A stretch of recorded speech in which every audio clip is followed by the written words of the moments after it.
आ मुन्ना तिवारी जी बयान देनी है, हमहू बयान सुननी है, तो ई खलबलाहट है जी, ई खलबलाहट है, हार के डर कहल जाला एकरा के।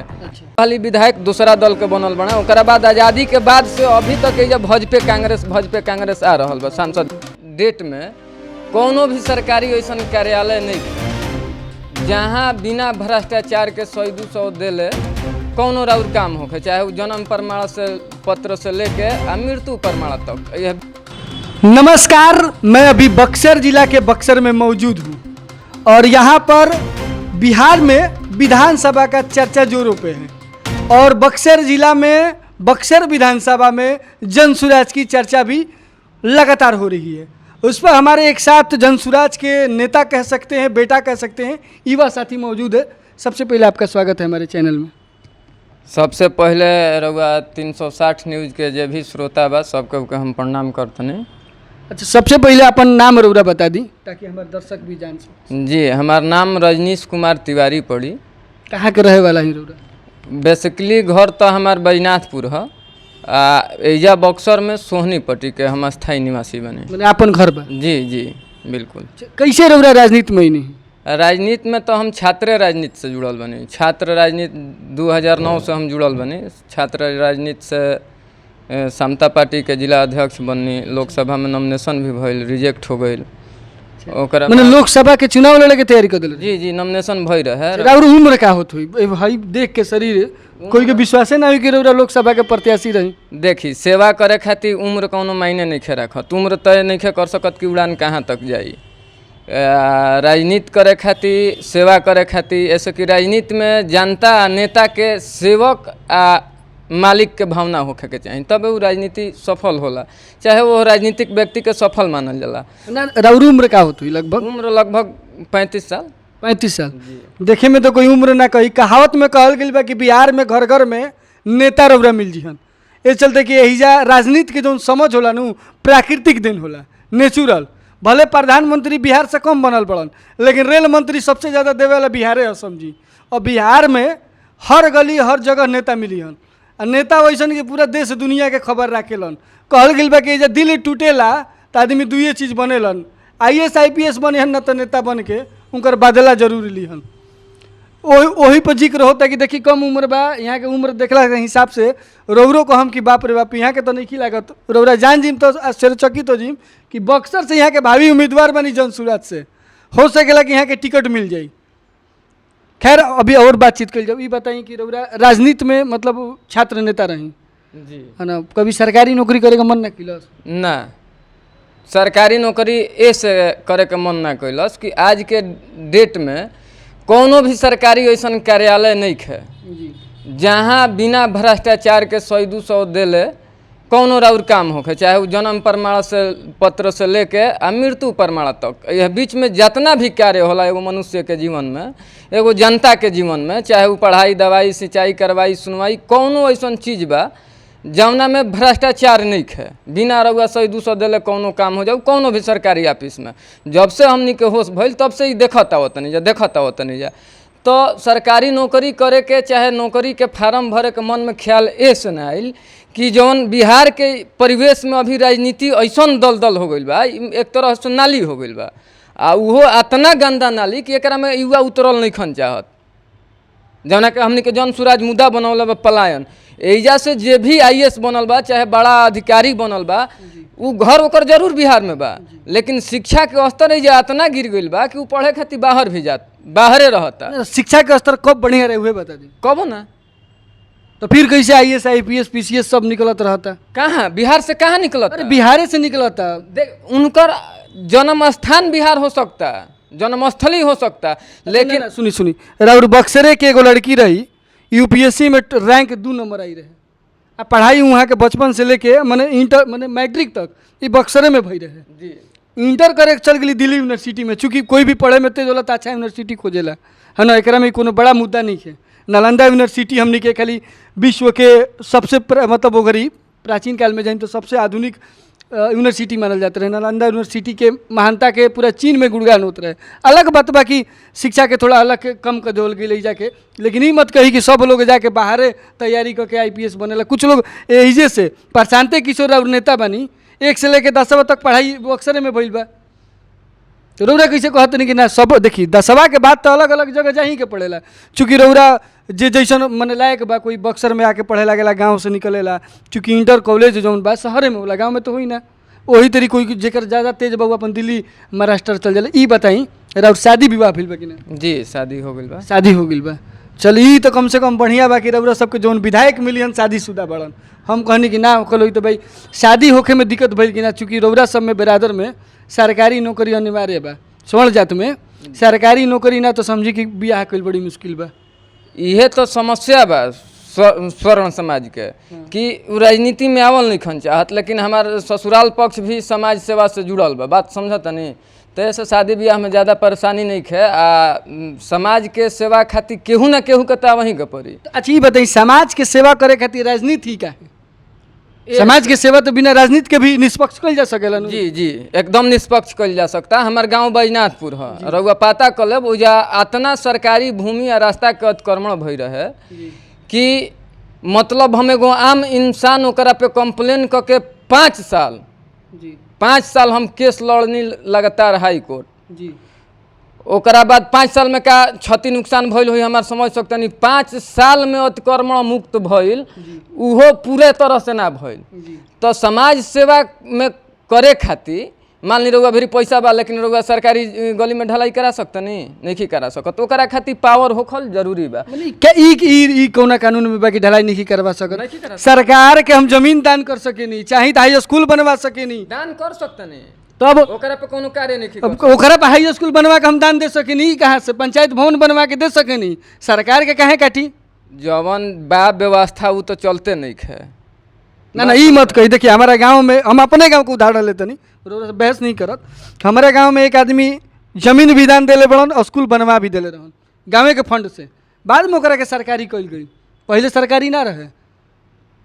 हमारो गांव के जमीन गइल बा स्कूल के दान में गइल बा ना। तो ई रउरा मत कहीं कि सरकारी कार्य नहीं करा सकत।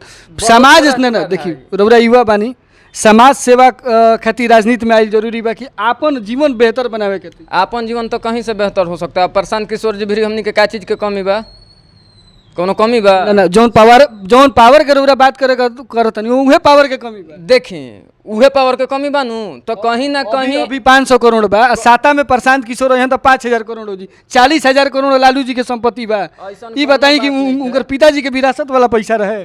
प्रशांत किशोर जी के धन अर्जित करे के रही तो बहुत तरीका बा। वहाँ भी वहाँ के पहचान के मुहताज नहीं की जे 10-12 गो मुख्यमंत्री दिहल, जहाँ तक कि देश के अभी हमनी के प्रशांत किशोर जी वाला मुद्दा मत उठाई, हम रजनीश तिवारी वाला मुद्दा उठावल चाहते नहीं कि राजनीति में काहे ना राजनीति में काहे आवत इन लोग। उहे बात ना हम कहतनी, हम उहे बात आपके समझावल चाहतनी कि बदलाव खातिर सत्ता पावर के आवश्यकता बा। करप्शन मिटावे खातिर मान ली हम थाना में कोनो काम खातिर गईनी, हमारा उतना पावर नहीं है, दरोगा जी हमरा के 4 झप दे के खेत दी है। अच्छा ये तो हम मतलब जितना आम आदमी बा ना हर आम आदमी के साथ ही कहानी बा। तो हर आम आदमी राजनीति में उतर के विधायक के टिकट मांगे लगियन तो सबके मिली, हिम्मत नहीं कर पाओ कहूँ कहबे रउआ के। हम शुरुआते में कहनी है कि बिहार के परिवेश में राजनीति के इतना गंदा कर दिहल गइल बा। आज़ादी के बाद से भाजपा, राजद, कांग्रेस आ जदयू, ये 4 गो पार्टी के राज भइल बा।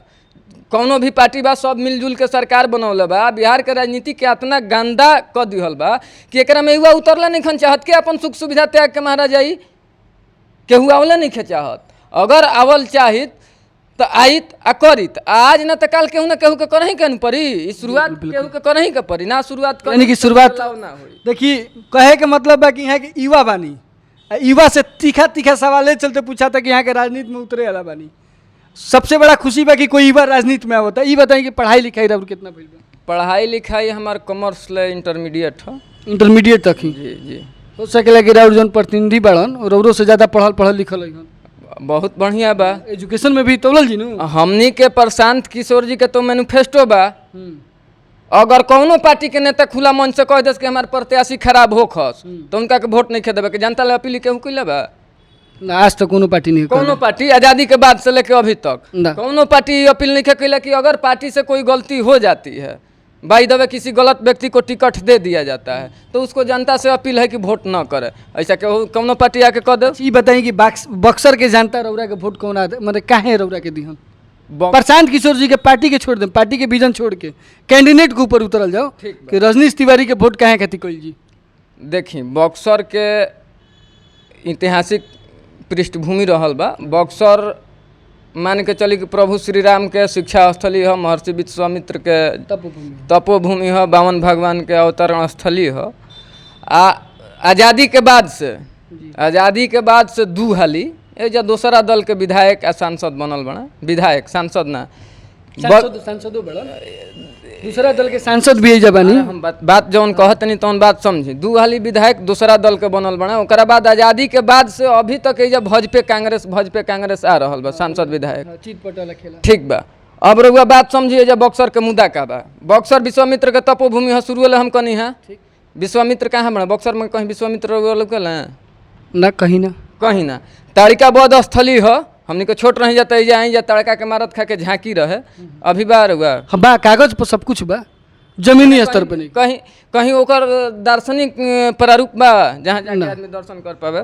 बक्सर से विश्वामित्र जी गायब, ताड़िका बौद्ध गायब। प्रभु श्री राम के शिक्षा स्थली रहल बा। कौनो यूनिवर्सिटी बा लइकन के पढ़े खातिर? बीरकुंवर यूनिवर्सिटी बा ना बक्सर के हो आराम है ना बा। अरे बक्सर के एगो यूनिवर्सिटी चाहिए ना। अच्छा बक्सर के अलग यूनिवर्सिटी चाहिए ना। माने राउर इहे मतलब रही। बक्सर में देखी बक्सर में बहुत सारा मुद्दा बा। बक्सर गंदगी में दूसर का स्थान पे बा। रउआ सबके न्यूजे के रिपोर्ट रहे पिछला साल के। रउआ बढ़ले बा अभी रामरेखा घाट से एकदम अभी भी बा। रउआ रामरेखा घाट देख ली, विश्वामित्र के मुद्दा देख ली, माता अहिल्या के जाके देख ली। जा अभी जाइब अभी तो रउआ नर्क के अनुभव हो जाए के रास्ता में। तो बक्सर में लाइट एंड साउंड गायब बा। लाइट एंड साउंड के नाम सुनले रही बक्सर में? बक्सर के मेन मुद्दा, अरे इहे मुद्दा पर तो चुनाव भाजपा लड़तिया। अब भाजपा बार बार वोट लेके ऐसा ये मुद्दा के जीवित के लिए रहती है। जब जब उनकर बड़ा बड़ा नेता आवन, चाहे मोदी जी आवन, तो राम सर्किट को बनारस से जोड़ दिया जाएगा। पहल के उनकर स्टेटमेंट होला बक्सर के हम प्रणाम करत नहीं। ई कह के तो वहाँ के 10 साल अश्विनी चौबे के सांसद बनैनी। अब की बार कहने कैसे उनकर सांसद है जाके जनता जाग गई कि क्या? तो जनता के मत रहे। रजनीश तिवारी के मुख्य मुद्दा का रही जेकरा पर जनता उनका के वोट दियन। ई राउर मुद्दा भाजपा पहले से उठावती है, वो करे चाहे ना। ई मुद्दा हाईलाइटेड बा। रजनीश तिवारी के मुख्य मुद्दा का रही। देखी कौनो भी पार्टी होखे, कौनो भी नेता होखस, मुद्दा उठावल आ मुद्दा के समाधान कइल, ई दोनों में बहुत बड़ा अंतर बा। मान के चली कि हमहू बक्सरे से बानी, उहो सब बक्सरे से बानी, जे भी मुद्दा उठौले बा। लेकिन मुद्दा उठौनी रहुआ तो मुद्दा के कहीं नहीं कहे ना। 10 साल राउर सांसद रहल हैं, ओकरा पहले राउर विधायक भी रहल हैं, रहुआ सत्ता में बानी। ओकरा बाद मोदी जी मैं सर्किट ले जोड़तनी सब ना मुद्दवा चलते मुद्दवा के बार बार कैसे चर्चा में लई। अगर करिए दिए तो फिर बक्सर में रह का जाई। बस उहे वोट के राजनीति होता, विकास के केहू मतलब नहीं है। हमार काम बनता भाड़ में जाए जानता।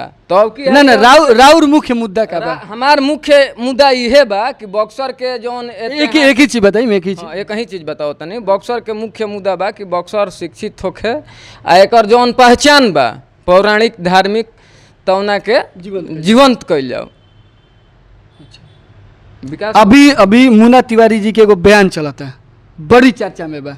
वहाँ से कोनो मीडिया ला पूछ दिलस कि जनसुराज के बारे में आपका क्या कहला? दूंगा जनसुराज के बक्सर जिले में का आधार बा, एकरा पर और का बा प्रतिक्रिया? सबसे पहले तो हम लोग के बता दें कि जनसुराज एगो पार्टी ना हो, ई एगो परिवार हो। ठीक बा। आ एकरा में जितना भी लोग जुड़ल बना, ई कोनो दल खातिर नहीं खन जुड़ल, ई निस्वार्थ भाव से बिहार के बदलाव में शामिल भइल बना आ ओकर साक्षी भी बनी है। आ मुन्ना तिवारी जी बयान देनी है, हमहू बयान सुननी है, तो ई खलबलाहट है जी। ई खलबलाहट है, हार के डर कहल जाला एकरा के। अच्छा बात बुझाता? बक्सर के मुन्ना तिवारी जी के हार के डर बा? एकदम मुन्ना तिवारी जी के हार के डर बा। ओकरे ई खलबलाहट है। कुछ दिन पहले खड़गे के भइल रहल, खड़गे जी के भइल, मल्लिकार्जुन खड़गे जी के कार्यक्रम भइल रहल दल सागर में। रउआ देखले हो कितना आदमी रहल हैं, जिला अध्यक्ष के सस्पेंड कर दे। ना वहाँ के तो कहनी कि मीडिया वाला उल्टा चला दिल हसन लास्ट में, पहले ही भीड़ आई रहे खूब। ऐसा कौनो बात नहीं है कि मीडिया उल्टा चलाई। मीडिया तो लोकतंत्र के चौथा स्तंभ है, तो मीडिया पे बलम कइल बहुत गंदा बात बा। मीडिया उहे दिखाई जौन लोग सच्चाई बा। हाँ, जौन लोग की। चाहे मोदी जी के रैली के भीड़ कम होके उजो तो देखावल गेल कि भाई अब रउआ एकरे से शामिल कली कि जौन 60 साल से पार्टी सत्ता में भी है, लड़त आइल बिया, लगातार विधायक, सांसद, प्रधानमंत्री, मुख्यमंत्री कई गो स्टेट में दिले बिया, उ पार्टी के राष्ट्रीय अध्यक्ष के कार्यक्रम में 500 लोग नहीं खनावत, तो ई का हो? जौना पार्टी के वर्तमान में 2 गो विधायक, गठबंधन में एगो सांसद बना, तो ई खलबलाहट ह, जनता जा गइल बा, बदलाव और की हाली फाइनल बा। रउआ के एगो और ही बात बता देतनी कि जन सुराज के 1 गो सदस्य जितना सिपाही बने, जन सुराज के 1 गो सदस्य जौन बने, 1 गो एमएलए के बरोबर बने, चाहे हमनी के सत्ता में आई जा चाहे ना रही जा, बदलाव निश्चित बाटे, ये में कहीं शंका लेकिन परंतु नहीं है। देखिए बिहार में मानसून चलता, बरसात, आ बरसात में जितना पानी नहीं खे बरसत ओकरा से ज़्यादा जब बयानबाजी होता, एक दूसरा के पार्टी एकदम घसीटे पर लागल बा, जब जब बयान उल्टा पुल्टा आई तो समझ कि बिहार में चुनाव बा। ई चुनाव में मुद्दा वह उठावल जाला कि जो अगला 5 साल के बाद भी वही मुद्दा बा उठावल जाई। रउरा के एकदम कहल जी कि ये बना देंगे वो बना देंगे, लेकिन सच्चाई में कुछ ना बनेला। एगो देखिए यहाँ के युवा बानी, जन सुराज से होखेला उम्मीदवार, हो सकेला कि बक्सर से यहाँ के टिकट मिल भी सकेला ना भी, चूँकि जन सुराज के अपन पार्टी के अपन अपन नियम कानून बा, लेकिन रजनीश तिवारी युवा चर्चित चेहरा ये चलते कहम कि कोनो गली में नाम लेला पर लड़का चिन्ह जाला सन। अच्छा, युवा के बीच कैसे लोकप्रिय रउरा बनी? देखी युवा जौन बाणे उ सब एक दूसरा से कनेक्ट बा, जैसे कि पार्टी कईयो गो होखो, जनता एके बा जी, आ सरकार केहू के होखो, इजा जनता के काम जनते आवेला। तो हमनी के शुरू से ही मदद के पक्ष में बनी जाए, कभी भी 12 बजे रात में भी हमनी के केहू युवा भाई हमनी के खोजेला, सब हमनी के परिवार भाई बनी जाए, पार्टी केहू के कौनो होखो, लेकिन एक दूसरा के सुख सुविधा में हमनी के हाजिर रही ना जाए। ऐसे युवा लोग हमारा के तनी मनी पसंद करेला, लोग जुड़ल बा, लोग सब वहाँ लोग के बड़ापन बा भाई लोग। आखिरी सवाल कि रजनीश तिवारी करे नहीं का? देखिए हमनी के शिक्षा लाइन से जुड़ल बनी जाए, हमनी के एगो कंपटीशन लेवल के इंस्टीट्यूट चलत रहे, द न्यू पाटलिपुत्रा, अभी पटना में चलेला। अच्छा, बक्सर में बंद कर देनी जाए? हाँ, बक्सर क्या में फीस उस कम मिलत रहे चलते? फीस उस कम ना मिलत रहे, जौन हमार बड़ भाई जौन क्लास लेत रही, का नाम हुआ के? मनीष कुमार तिवारी। अच्छा, वहाँ के असुविधा होत रहे 2 जगह क्लास लेवे में, एक के चलते जाके बंद कर दिया। हमनी के शुरू ना तो रौरा का करेनी, रौरा का करेनी, वो तो भाई और भाई जी चलावे। अब जगह समाज सेवा में आगे लोग कुछ करे के टाइम कहाँ मिली, हम तो समाज खातिर समर्पित बने। परिवार कैसे चलावे नहीं, पत्नी रौर खुश रहेली रौरा से? परिवार देखी, परिवार चले खातिर का चाहिए, हमारा गाड़ी के शौक नहीं है कि हमारा फिर BMW चाहिए, अच्छा, हमारा काजू के फ्राई खाए के शौक नहीं है कि काजू फ्राई चाहिए, बात बुझाता। 5000 के जूता पहने के शौक नहीं है, जौन 5000 के हम जूता पहनब तो समाज में कोनो अपन भाई बंधु के मदद करब तो हो सकता कि ओकर कोनो जरूरत के काम हो जाई। तो फिर भोजन के तो जरूरत पड़ी जी जी, हम रौरे बात बताओ तनी, तो भोजन खातिर पैसा के आवश्यकता नहीं है, भोजन खातिर 2-4-5 बीघा पूर्वज के जमीन बा, जौना में कृषि होला, खेती होला, चाउर गेहूं उपज हो जाला। मने रौरा किसान भी? जी जी, जौना के चलते हमनी के भोजन जीविका उपार्जन में कोनो दिक्कत ना होला, अपनहु पेट भर जाला, अगल बगल के 2-4 आदमी। आखिरी सवाल कि चली रौरा टिकट मिल गई, ए घड़ी के चुनाव में बड़ी खर्चा बा, मुखिया के चुनाव लड़े में देखा तनी 40 से 50 लाख रुपया बिहार में खर्चा हो जाता, तो ये तो विधानसभा हो, तकरीबन हमारा बुझाता नहीं हो तो 1 करोड़ के आसपास खर्चा हुई, कैसे कि 20 को 25 को काफिला रौरो चलावे के पड़ी, देखा देखी चलावे के पड़ी नो गाड़ी, तो फिर वो खर्चा कैसे मेंटेन हुई? 1-2 बीघा बेचाई? देखी ई रउआ जौन खर्चा के बात करतनी, ई ओकरा खातिर बा जे वादा क के पूरा नहीं करे वाला। जी, बात बुझाता, बात समझी। ई जौन जनता भी ई मालिक बा। अच्छा, चुनाव 20 बरिस पे काहे ना होला, 5 बरिस पे काहे होला? लोकतंत्र के नियम बा कि अगर खराब बनन तो बदल दो। बस लोकतंत्र के नियम बा कि खराब बने तो बदल दो, यही से चुनाव 5 साल पे होला, ना तो 20 साल पे हो सकत रहला। तो जनता मालिक होला, आ जेकरा मालिक आ सेवक के भावना से राजनीति करी, सेवा करी, ओकरा 1 रुपया के खर्चा नहीं है। रउआ काफिला देखाओ तनी ना, हमार काफिला के कामे नहीं है, जौना गाँव में जाई बोझे हमार 50 गो 100 गो भाई हमार प्रचार करता रहा, काफिला के का काम बा? मोटरसाइकिल से हम जाई 100 गो लोग भाई हमार हो जाए ऑलरेडी हो जाए कार्यरत बना।